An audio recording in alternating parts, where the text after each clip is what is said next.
यहां आपको वो सच साधना मिलेगी। नियमित रह कर भक्ति करोगे देखो तो आपको सब सुविधाएं मिलेंगी।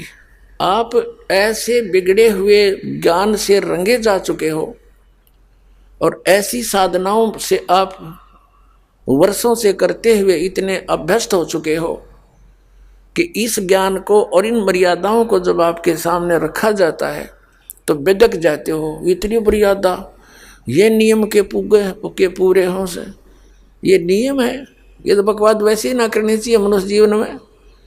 और जो मर्यादाएं तुम बनाए बैठे हो ये आपके भक्ति बाधक है, इनको बिल्कुल नहीं छूना नहीं चाहिए। भक्ति करनी है, भगवान को पाना है, यहाँ से पीछा छुटवाना है।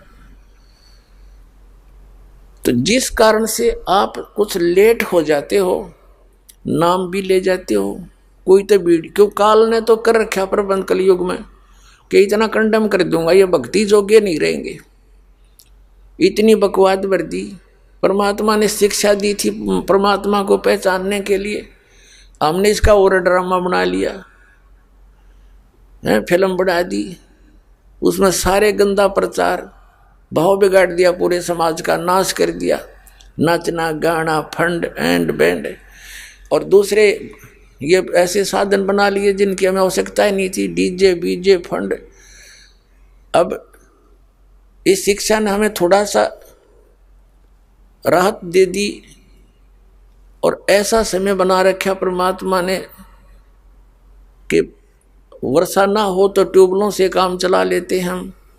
तो इस प्रकार इन सुविधाओं का जो परमात्मा ने नॉलेज दिया था अपने बच्चों को, किस लिए दिया था? केवल परमात्मा पहचानने के लिए। और उसकी बजाय हमने ये और को बदगणी इकट्ठी कर ली शिक्षा से, जिनकी कति आवश्यकता नहीं थी।